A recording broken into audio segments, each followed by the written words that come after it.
When I met Claire, I thought I had finally found the woman I would spend my life with.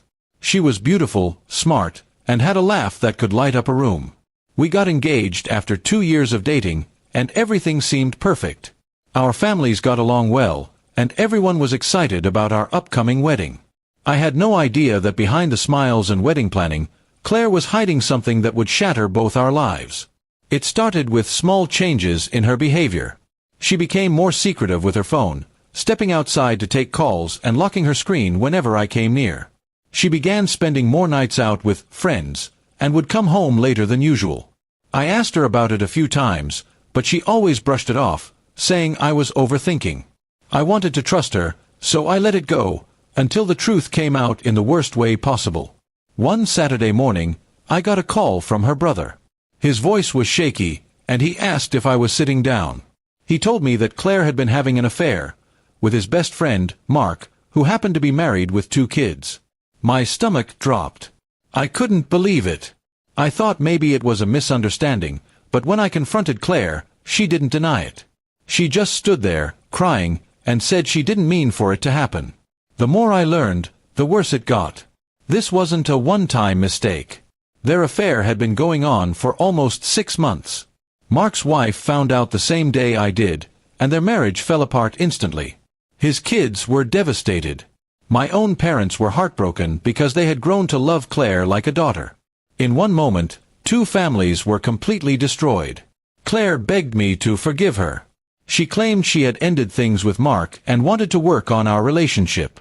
She said it was a moment of weakness, and that she didn't want to lose me. But I couldn't shake the image of her sneaking around behind my back while pretending we were planning our future together. The wedding was called off immediately. I moved out of the apartment we shared and went to stay with my brother for a while. I cut all contact with her, even though she kept sending long messages about how she was sorry and wanted to make things right. My friends told me I was doing the right thing, but some people, mainly her side of the family, said I should give her a second chance. It was hard to hear them say I was throwing away what we had. To me, what we had was already gone. Trust, once broken like that, can't just be glued back together. Every time I thought about her with Mark, I felt sick. I couldn't imagine ever being able to look at her the same way again, let alone marry her. Her mother even showed up at my workplace one afternoon, crying and saying Claire was depressed and couldn't eat or sleep. She begged me to at least talk to her.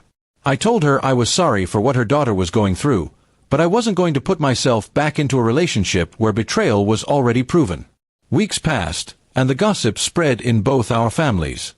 I became the cold one who wouldn't forgive, while Claire played the role of the heartbroken fiancé who made a mistake. But I knew the truth. This wasn't just a small slip-up, it was a long, deliberate choice. Mark ended up moving away after his divorce, and Claire kept working at the same job.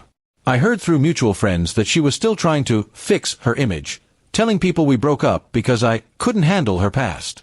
That was just another sign to me that I had made the right decision. I started focusing on myself again. I threw myself into work, started going to the gym, and reconnected with old friends.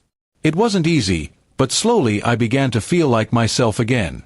The more time passed, the more I realized how toxic the relationship had been without me even noticing. One day, months later, I ran into her at the grocery store. She smiled like nothing had happened and asked how I was. I gave her a polite answer, but I didn't stick around for small talk. Walking away from her felt like closing the last chapter of a book I should have put down a long time ago. In the end, I don't think I was wrong for not taking her back. She made her choice, and I made mine. I wasn't going to let her betrayal define the rest of my life. If refusing to be with someone who destroyed 2 families makes me the bad guy, then so be it. What she did left scars, but it also taught me something valuable. Love without trust is just a ticking time bomb. And I refuse to live waiting for it to explode again.